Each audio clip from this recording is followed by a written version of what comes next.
Well, it's a very interesting new movement by Macron and the French.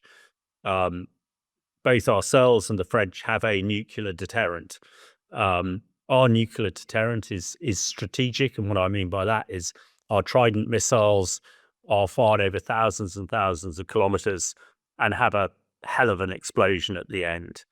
I think what the French are talking about is tactical nuclear weapons.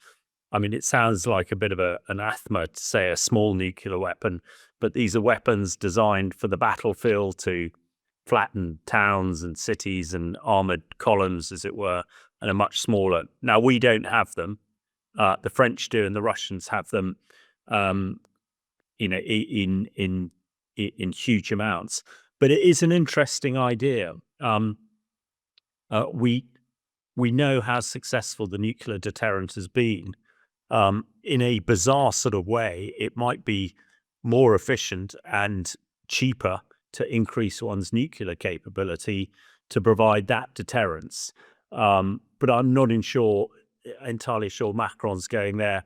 I think what Macron was talking about, when at the moment we don't know the full commitment to the Americans or Trump. If you take what he's been saying at face value, you might come to the conclusion that Trump is not going to come to the aid of Europe, and you could come to the conclusion that if Putin decided to fire nuclear missiles at us, the Americans wouldn't back us up. Now, if you come to that conclusion, actually what Macron's saying is quite sensible. And although the British and the French nuclear deterrence is tiny in compared to the Russians, we still have the capability to obliterate most of Russia. And Putin knows that. So I think it's in these days where there is so much clever people like Trump and smart ideas coming out, we're in a bit of flux. Nobody really knows what Trump really thinks. Nobody really knows how Putin is going to react. So I think it's all about, in military terms, called shaping the battlefield. So the fact that Macron is throwing in the French nuclear deterrence, then in a strange way, it sort of makes quite a lot of sense, and it's something that perhaps Britain might want to review as well. Well, I think absolutely drones have been the point of discussion, certainly in the conflict in Ukraine, and we've also seen in the Middle East as well. And it's because I think people didn't have a balance of capability. With swarms of drones, it's having the enough air defense, as it were, to shoot them down. Now, what we saw when Iran fired 350 missiles and drones at Israel, Israel and its allies like the US and the UK and France shot them all down. When Israel fired one missile at Iran, it got through and hit its target. So I think one has to be very careful about sort of knee-jerk reactions. When we look at Russia's drone capability, they have very few drones that could actually reach the UK, for instance. And at the moment, one would anticipate that a combination of British fighter jets and air defense that we have would probably, deter that. However, if we got into a direct conflict with Russia, then something like the Iron Dome that the Israelis have, similar what the Americans have, then Britain would have to consider it. But it's a little bit of cost benefit analysis, and one has to make sure that we take the right lessons out of this. And actually, Britain seems to be leading the way. One of the challenges is, a lot of these air defense missiles are very, very expensive.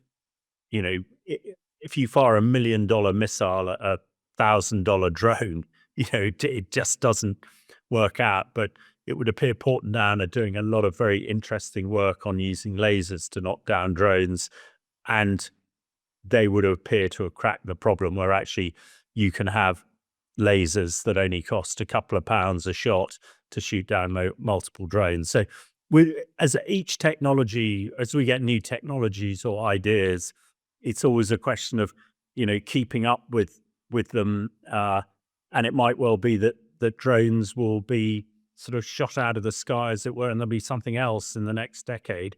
But I think at the moment that the drone threat from Russia to the UK is not, is not really a physical threat. It's a psychological threat, maybe, but we need to sort of keep a very close eye on it. That's what the Russians want: a neutral Ukraine. Zelensky and the Ukrainians want to be part of NATO. Um, that there will be something in between, but I can't imagine any scenario where the Ukrainians would agree to be neutral. Let's face it, they've been attacked by the Russians for 3 years. They've lost hundreds of thousands of people. The destruction has been almost total. I can't see why anybody would be neutral after that. So no, I can't see that happening. Um, whether and when Ukraine will become part of NATO, we don't know. But what they're looking for now is security guarantees from NATO and the Americans that would be de facto as good anyway. So not to neutrality, perhaps not to NATO at the moment, but certainly with security guarantees from NATO. We know that the Russian economy is in free fall. We're moaning about our 3% inflation rate. The Russians have 23% and 23% plus interest rates. The price of eggs and bread has gone through the roof, and virtually every family in Russia has lost somebody to the war. So I wouldn't, one wouldn't have thought there's much wriggle room. I'm sure that I would hope the consideration people like Trump are having is, well, actually, if you push a bit harder, then actually the Russian edifice might topple down. But one would hope that also, as you suggest, there may be the ability to get more Ukrainian lands back rather than just seize or freeze the border as it is at the moment, which is what some people are suggesting. That doesn't seem a very fair outcome. But we shall see. There's an awful lot to go on, and unfortunately, a lot of these people involved are not necessarily rational people who will make rational decisions. So I think the absolute bottom line is whatever it is, it's got to be a just peace that the Ukrainians can live with. And if they can't, I expect we'll have to crack on with this dreadful war.